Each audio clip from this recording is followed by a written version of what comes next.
Dan, donc tu es les membres fondateurs ou le membre fondateur de 42 Prod.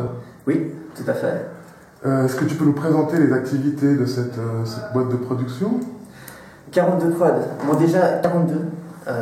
On a été obligé de rajouter le prod après, parce que 42, ça passait pas au registre du commerce. Mais 42, donc la réponse à la vie, l'univers et tout le reste, il faut le dire, c'est ça. Donc si on demande, vous allez sur Google, vous tapez The answer to life, the universe and everything, et on te donne la réponse, c'est 42. Donc voilà, si on va vers nous, c'est un petit peu... on s'attend à ça en fait. 42, on est spécialisé dans tout ce qui est organisation, enfin bon, on crée des expériences pour les gens. Et on utilise comme médium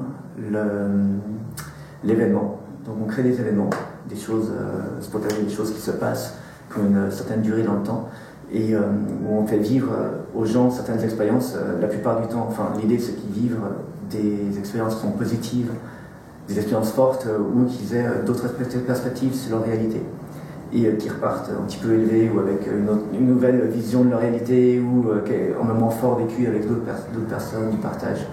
Et donc on organise pas mal d'événements qui vont dans cette direction. Est-ce que tu peux en citer un ou deux? Voilà, volontiers. Mais typiquement, l'été dernier, et on va le refaire cette année, on l'espère, on a posé 20 pianos dans les rues de Genève. Et quelque chose de tout à fait simple, on aime beaucoup travailler aussi dans tout ce qui est urbain. Et donc, poser des pianos dans la rue en libre service, c'est un projet qui a à l'origine anglais de Bristol, dans l'artiste qui s'appelle Luke Jerram. Donc on a fait venir le projet exprès, c'est nous qui l'avons complètement monté ici. Et des pianos dans la rue, au bord du lac. En libre accès. En libre accès, 24 heures sur 24 pour certains, d'autres qui étaient trop près d'habitation, donc on était obligé de les fermer à 21 h. Mais ils sont posés, ils sont là, et les gens en fait tout de suite, qu'est-ce qui se passe, pourquoi il y a un peu dans la rue, et puis n'importe qui peut venir le jouer, pianoter, ou faire n'importe quoi dessus, que ce soit des enfants, des gens qui savent super bien jouer, des improvisations, des gens qui se retrouvent à jouer ensemble à quatre mains, des groupes qui ont fait le tour de tous les pianos, des enfants qui n'ont jamais touché un piano auparavant et tout, et ça crée un vécu qui est juste magnifique. Ça a été très très émotionnel. Voilà, on peut d'ailleurs, pour nos auditeurs, on peut signaler qu'il y a des vidéos sur YouTube qu'on peut voir, justement, où on voit justement de très belles expériences, des gens qui se rencontrent, quelqu'un qui chante, quelqu'un qui joue, ouais, ça crée du contact, voilà, tout à fait. Ouais, vraiment des très très très belles choses. Ils sont restés un peu plus de 10 jours dans la rue, et déjà, donc à partir de 4 ou 5 jours avant la fin, on disait oui, enfin ils voyaient la date approcher du départ des pianos, il y a tout le monde qui était là, non mais c'est pas possible, vous pouvez pas enlever les pianos, il faut qu'ils restent, c'est vraiment la Genève telle qu'on l'aime, on rencontre plein de gens, il y a des gens qui dansent dans la rue, c'est tellement beau, vous pouvez pas faire ça, il faut qu'ils restent, vraiment. Donc moi pendant, je crois, 10 jours, j'ai fait du counseling en ligne en disant ouais non mais ça va aller, peut-être qu'ils vont revenir, mais du calme et tout, et donc vraiment un très très très beau projet, et qui a vraiment été très apprécié par la population ici. Enfin voilà, on va au-devant de la population, puis on crée un cadre dans lequel les gens peuvent s'exprimer et exprimer des belles choses. Voilà. Vous avez aussi fait des expériences de cinéma immersif. Ouais. Donc, tu peux nous parler un peu de ce concept? Tout à fait. Donc ça, c'est avec notre structure qui s'appelle Ciné Transat. Ciné Transat, donc c'est 24 soirées au centre, enfin dans la Perle du Lac, donc qui est en parc juste au bord du lac ici. Où on passe que des films normalement qui finissent bien, et les gens ils viennent faire des pique-niques, profiter du lac, de l'espace, et ils se rencontrent là, et puis finalement il y a la soirée qui commence, il y a la musique qui commence à aller en arrière-plan, et tout à coup la musique est un peu plus forte, tout à coup il y a les paroles de la chanson qui apparaissent à l'écran, et là il y a tout le monde qui se retrouve à faire un karaoké géant. On ne sait pas qu'il y a quelqu'un qui vient prendre le micro, mais tout le monde chante ensemble, et puis voilà, ça va dans la soirée, les gens ils participent au film dans le sens qu'ils applaudissent pendant le film, ils encouragent les acteurs. Un spectacle vivant. Voilà, c'est vraiment, encore une fois, quand on est au cinéma, normal, c'est une expérience individuelle, c'est quelqu'un qui parle, on fout les coups de pied dans la chaise, on dit pas de bruit, et là, c'est vraiment une expérience collective. Mais c'est aussi le fait d'être à l'extérieur, justement, et pas dans un cinéma. Complètement, mais il y a vraiment une ambiance, une générosité qui est là, et que les gens ressentent, et ils se sentent super bien, et il y a ce partage qui se crée. Il y a une sorte de magie qui s'opère. Et encore une fois, pour moi, le film, finalement, quelque part, c'est un film. Le film est une excuse pour créer ce vécu. Mais en même temps, c'est des films super chouettes qu'on a déjà vus, qu'on a envie de revoir encore. Des beaux films. Entre guillemets populaires. Voilà. Et à partir de là, on a fait une soirée où on s'est dit, allez, maintenant, on va faire en peu du cinéma secret et cinéma immersif. Donc on a donné rendez-vous dans un lieu à la population, enfin aux participants. On n'a pas eu de bol parce qu'il a plu, donc on a eu environ 200 personnes. Mais les gens voilà, se sont retrouvés. À partir de là, on les a fait rentrer dans le scénario avec. Dans le scénario du film. Dans le scénario du film, voilà. Donc il y avait une sorte de véhicule transformé en bateau avec Andy dessus. Le film c'était The Boat That Rocked, donc sur les radios pirates dans les années 60 en Angleterre. Et donc en bateau qui arrive avec le DJ dessus qui balançait de la musique.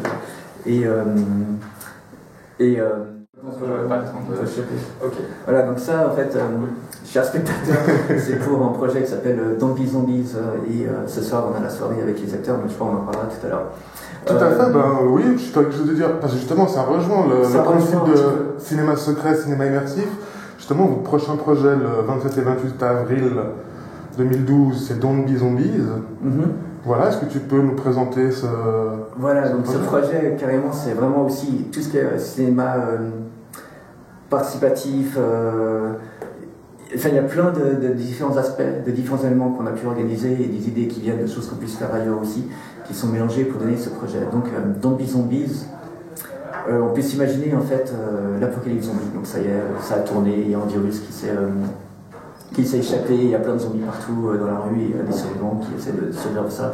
Mais là, on arrête d'imaginer, c'est le cas. Donc, on se retrouve à Carouge, qui est en quartier de Genève, en grand quartier, donc c'est carrément une ville en soi. Et donc, ça se passe sur toute la ville, vraiment d'un bout à l'autre. 200 participants par soir, c'est 2 soirs. Pour les 200 participants par soir, j'ai 100 personnes de staff. Donc c'est une proportion assez grosse. Et donc les gens viennent, il y a un lieu de rendez-vous, on les briefe, on leur donne des consignes de sécurité, et après on crée des groupes de 8 personnes, c'est allez, go, rejoignez le premier acteur. Donc le premier acteur qui les fait rentrer dans le scénario, il est là, je me sens pas super bien et tout, et hop, on les fait rentrer dans l'histoire, on leur donne une mission, on leur donne un plan de Carouge avec des lieux à rallier. Ils vont commencer à partir très rapidement, ils vont commencer à croiser leurs premiers zombies dans la rue. Et il y a un petit problème là, c'est que le zombie, donc quand il commence à se déplacer, il dit il y a un zombie, attention, non, et le zombie va un petit peu plus vite, mais le problème c'est que le zombie court. Voilà, il y a 2 générations de zombies, le bon vieux zombie Romero, tout l'anglais, et le survolté.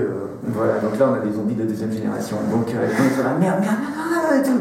Et donc ça a créé des tensions, les groupes qui vont se séparer, vous êtes où, on se retrouve où, ok, donc ils vont après se rejoindre pour arriver au premier lieu de ralliement. Est-ce que tu penses qu'il y a des gens qui, moi j'ai déjà pensé, étant légèrement handicapé ces temps-ci, est-ce qu'on a le droit de jeter ses camarades sur les zombies pour se protéger? Vous faites comme vous voulez. On peut être lâche et vil pour se vous pouvez entièrement, complètement. C'est une expérience de comment on va réagir dans ce genre de situation. Tout à fait. Bon, il faut savoir que quand on se fait choper par un zombie, donc il n'y a aucune violence, et ça c'est vraiment dans les règles de sécurité qui sont données. On s'arrête, en fait on est marqué, on sait qu'on est contaminé, mais on peut aller jusqu'au bout du jeu. Après, ce qui va arriver à la fin, c'est notre histoire. D'accord. Est-ce que c'est un principe d'homme noir où les personnes touchées deviennent à leur tour zombies? Ou elle continue le jeu d'une autre façon? Non, elle continue le jeu avec les autres participants. Mais après, la personne, elle est marquée, on sait. Donc après, il y a des interactions spéciales. Et donc après, voilà, ils vont arriver vers le premier lieu de ralliement qu'on leur a indiqué sur une carte. Et là, donc évidemment, il y a des zombies qui sont autour. Ils doivent arriver à passer pour vraiment arriver dans des lieux qui sont assez incroyables auxquels on a accès. Parce qu'entre autres, il y a la mairie de Carouge qui est dans le coup, donc on a accès à des chouettes lieux aussi. Et là, il y a donc du jeu d'acteurs qui les font entrer encore plus loin dans le scénario. Et donc là, voilà, petit à petit, ils vont faire le tour d'un petit peu tout Carouge, différents lieux, toujours plus de zombies, pour finalement arriver au lieu final où là, il y a un grand dénouement. Les gens ils ont la possibilité de se restaurer le temps que les 200 personnes arrivent, vu que c'est pas un groupe de 8, donc ça arrive au fur et à mesure. Et une fois que tout le monde est là, dans un lieu qui est secret, une halle un petit peu industrielle comme ça, il y aura une projection d'un film culte de zombies qui découvriront à ce moment-là. Et donc tu parlais que c'était un projet qui avait été organisé avec la mairie de Carouge. Voilà, c'est dans le cadre du Printemps Carougeois. Donc le Printemps Carougeois, c'est un festival, je crois que ça fait 36 ans, quelque chose comme ça, qu'il a lieu là-bas. Et là, ça détonne un petit peu par rapport à ce qu'ils ont l'habitude. Voilà, justement, vous avez été mandaté par Carouge pour faire un événement, ou bien c'est eux qui avaient une demande précise par rapport à quelque chose de jeune, de tendance? En fait, cette fois, ça s'est passé de la manière suivante. On m'a appelé, j'ai déjà travaillé pour eux, pour un événement J'avais fait le festin de Babette. Il m'avait demandé de travailler sur le festin de Babette. C'était une idée qu'ils avaient. Je dis oui, mais si on fait le festin de Babette, on fait le festin de Babette. Donc c'était pour 65 personnes, avec tout le monde qui était autour d'une table, avec les acteurs, puis ils ont mangé, donc c'était le festin de Babette, en vrai. Et donc ils s'attendaient à quelque chose d'un peu spécial de ma part, évidemment, mais et là, il dit oui, on aimerait que tu travailles avec nous cette année. On a un projet, mais on n'est pas sûr, on peut te le présenter, mais si jamais la thématique c'est l'apocalypse. Donc je c'est l'apocalypse. Ouais, donc tu as le thème de 2012. Hein. Voilà, 2012, on y va, l'apocalypse. Un petit peu bateau par rapport à ça, mais de notre côté, enfin bon, moi j'étais là, ouais, je crois que j'ai une idée à vous proposer, parce que ça fait un moment que j'avais envie de faire ce projet. Je comptais essayer de le lancer en octobre, mais du coup là c'était go, quoi. Donc ils m'ont proposé leur idée, j'aurais dit écoutez, moi je vais vous faire une contre-proposition. Et puis ils ont été partants, ce qui est bien. Tout de suite, ou bien s'il a fallu un peu pousser pour faire accepter un projet comme ça? Les organisateurs et certains représentants, tout de suite. Après, eux-mêmes ont dû le présenter au conseil administratif, qui ont assez bien rigolé, je crois qu'ils l'ont assez bien pris. Mais c'était bien défendu. Ouais. Donc on parle de zombies, tu parlais justement de 42 Prod, essayait de par l'expérience, vivre quelque chose et en garder quelque chose intellectuellement ou au niveau des émotions. La thématique du zombie est quand même quelque chose d'assez chargé. Est-ce que ces notions-là seront présentes dans le jeu ou ce sera vraiment quelque chose de ludique? Voilà. En ce qui me concerne, c'est marrant, je dis voilà à chaque fois que je prends la parole. Ah bah c'est bon. En ce qui me concerne, moi je suis un petit peu en dehors de ma zone de confort. Parce que personnellement, un film d'horreur, un vrai film d'horreur, je ne peux pas le voir. Dans le sens où je me sens trop mal. Après, pendant des semaines, c'est en tête, etc. Je ne peux pas faire ce genre de choses. Après, il y a des fans total du genre et ils seront très nombreux ce soir-là, c'est clair. Maintenant, ce qui est intéressant et ce que je recherche moi dans cet événement, bien qu'il va y avoir effectivement des zombies, il va y avoir du gore, on ne va pas aller dans l'horreur totale. C'est plus une tension qui va être créée et puis les gens ils vont un peu rigoler, on peut les bousculer, mais ils vont avoir un petit peu peur, ils vont fuir. Il y a cette tension qui va être créée. Mais ce qui m'intéresse, c'est justement cette tension, c'est le fait qu'ils vont se retrouver dans des rues qu'ils ont déjà parcourues, des lieux qu'ils connaissent, mais dans une autre dimension, une autre perspective sur cette même rue. Et à la limite, s'ils croisent leur premier zombie et après ils croisent aucun zombie, ce qui ne sera pas le cas, c'est pas grave, la tension elle est créée, c'est-à-dire qu'ils vont parcourir la rue en disant mais attention, on passe pas par là, non, allez, je te propose plutôt qu'on passe par ici et tout. Ça y est, le changement il a eu lieu. Donc cette différente perspective elle est là. Et paradoxalement en fait, surtout avec une soirée pour les morts vivants, en fait les participants ils se sont jamais sentis aussi vivants de leur vie. Donc voilà, moi c'est ça que je recherche. Hein. Tu peux déjà nous donner quelques petites infos justement sur le jeu. Donc tu as dit des équipes de 8 qui seront lâchés donc tous à partir du même endroit à intervalles réguliers, c'est ça? Exactement. On a une carte avec un plan quadrillé assez précis en fait. Et on leur dit voilà, alors, je peux pas trop dévoiler en fait encore le tout, mais en fait on leur dit voilà, il faut aller vous rendre à tel endroit, c'est B9 sur votre carte, go, mais passez surtout pas par là, j'ai entendu qu'il y a plein de zombies, plutôt passer par là, etc. Et hop, donc c'est parti. Et donc sur les cheminements, il y aurait des zombies. Avec les lieux à rejoindre où se trouvent des acteurs qui font partie ou de la résistance ou des gens qui sont barricadés et qui peuvent donc aller encore plus loin dans l'intrigue. Ouais, donc il y a carrément presque un scénario qui a été mis en place avec des intervenants extérieurs. Ouais, et donc petit à petit on découvre où on doit se rendre pour finalement apprendre où est le lieu final et apporter avec eux la marchandise qu'ils transporteront sur le tout. Le futur, donc là on est au printemps, bientôt l'été, donc je pense que pour toi, pour vous à 42 Prod, c'est un peu une période active, voire très active. Qu'est-ce qui sont les prochains projets? On est à fond là, vraiment beaucoup.